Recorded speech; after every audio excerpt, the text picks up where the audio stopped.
자, 한 주 동안 잘 지냈습니까? 오늘은 지난주에 이어서 아브라함의 삶을 또 조금 보고 그 속에 숨겨진 의미를 좀 찾는 시간을 갖도록 하겠습니다. 자, 아브라함의 자식, 아들 2명이 있었어요. 누구죠? 각자 답을 해보고 정답은 이스마엘과 이삭입니다. 근데 이제 우리는 결론을 알고 있어요. 하나님이 이삭을 통해서 하나님의 일을 이루어 가신다. 이렇게 간단하게 한마디로 그 몇십 년을 퉁쳐버릴 수가 있는데 그게 그 속에 숨겨진 어떤 그 스토리들을 찾다 보면은 이게 시간순으로 따라가다 보면은 이렇게 간단한 말이 아니구나라는 것을 알 수 있어요. 그래서 이제 시간순으로 이 나이를 확인해 가면서 잠깐 보도록 하겠습니다. 아브라함이 몇 살에 부름을 받았다 그랬죠? 각자 답을 해보고 정답은 75세 정도 됩니다. 그리고 이스마엘을 언제 낳았냐면은 86세라고 나와요. 그러니까 10년 정도를 기다린 거야. 그러니까 하나님이 75세에 불러서 너 본토지적 아비집을 떠나면은 너로 큰 민족을 이루겠다 하고 10년이 걸린 거야. 근데 그 10년도 어떻게 되냐면은 처음에 하나님이 사라를 통해서 주실 것처럼 얘기를 했는데 그러니까 정부인한테 아기를 낳을 것처럼 했는데 젊은 여자 첩을 통해서 이스마엘을 낳아요.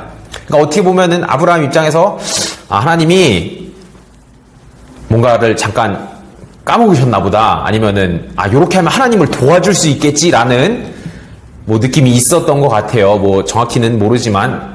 그러니까 어쨌든 10년을 기다려서 어떻게 해가지고 하나를 낳은 거야. 근데 이삭은 몇 살에 낳았다 그랬어? 100살에 낳았다 그랬지. 그러니까 그 86세의 이스마엘을 낳고 100세까지 그러니까 한 15년 정도의 시간이 있죠. 그 시간 안에 하나님이 또 약속을 해. 아니래. 사라를 통해서 주시겠대. 그게 맞대. 그러니까 아브라함 입장에서 사실 조금 되게 힘들었을 것 같아. 이게 10년을 기다려서 하나를 가졌더니 또 아니래. 새로 준대. 근데 또 그 이스마엘에서 이삭까지가 또 말했듯이 한 15년이 걸려요. 이게 짧은 시간이 아니야. 그 25년 만에 아들을 주네 마네 그러면서 한 명이 생기고 그것도 아니다 이제 막 이런 난리 과정을 피는 그 25년이 있었고 그리고 100살의 그 귀한 이삭 아들을 얻습니다.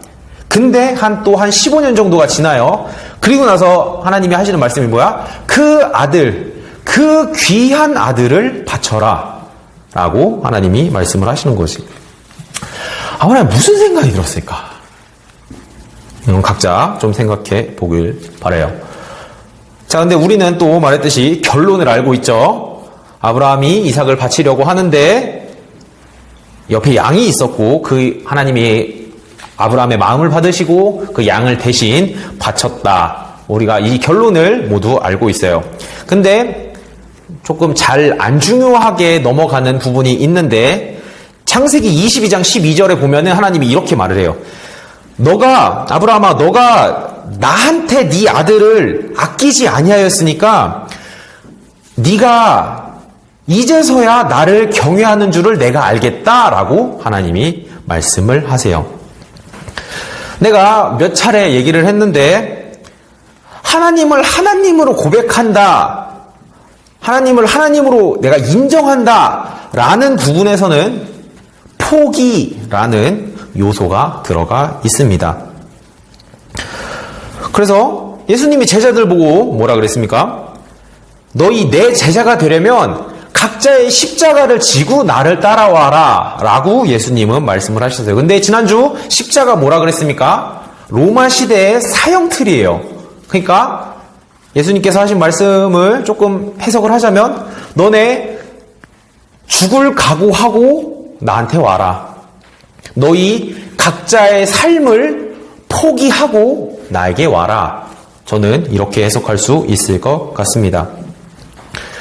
근데 아브라함을 통해서 알 수 있듯이 내가 정말 소중한 것을 포기를 하면은 하나님이 그 다음의 일을 계획을 해 두셨어요.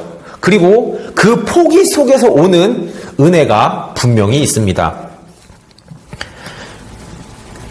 저도 이렇게 전도사의 삶을 감당하고 있지 않습니까? 근데 이 삶에서 오는 은혜가 있어요. 진짜예요. 잘 와닿을지는 모르겠는데, 자, 아무튼 또 요것을 또 우리 삶에 직접 얘기를 하자면, 우리는 지금 포기의 시대에 살고 있다라고 생각이 듭니다. M4 세대 이런 걸 얘기하는 게 아니고, 지난주에도 얘기를 했지만, 자, 이제 우리가 교회를 다닌다, 예수를 믿는다, 예수는 나의 왕이다 라고 그 고백하는 것 자체가 불이익이 되는 그 어떤 정말 시대를 마주하고 있어요. 근데 말했듯이 이렇게 고백하는 거 결코 쉬운 일이 아닙니다. 왜냐면 이제 직접적으로 내가 불이익을 당하게 되는 시점이 왔거든. 근데 그 고백도, 그 불이익도 조금 확대 해석을 하면은 이제 나는 그렇게 해석할 수 있을 것 같습니다. 내가 그런 고백들을 하는 거, 예수는 나의 왕이다 라는 고백들을 하는 것 자체가 어떤 내 삶을 포기하는 그런 확대 해석을 조금 할 수 있을 것 같아요. 근데 이제 말했지만 하나님을 진짜 만나지 못했다고 한다면은 그런 불이익을 감수할 수는 없겠지. 그런 포기들을 쉽게 할 수는 없겠지. 그래서 이 부분에 대해서 생각을 해보기를 바라고, 그래서 근데 아까도 얘기했지만 그 포기 뒤에는 분명히 은혜가 따라옵니다. 그러면서 그 포기를 하면은 하나님이 하시는 말씀이 나를 예를 들었을 때, 누구야? 영곤아, 네가 이제야 나를 경외하는구나. 너가 이제야 나를 하나님으로 고백을 하고 하나님으로 인정을 하는구나 라는 어떤 은혜를 누릴 수가 있을 거예요. 느낄 수가 있을 거예요. 이게 저는 그것을 체험해 본 사람, 경험해 본 사람은 알 거라고 생각을 합니다. 그래서 지난번 캠프 때도 얘기를 했지만, 한 이스라엘 어떤 선생님의 사상이 2000년 동안 돌아서 여러 나라들을 거쳐서 우리나라까지 들어온 게 그게 과연 쉬운 일일까?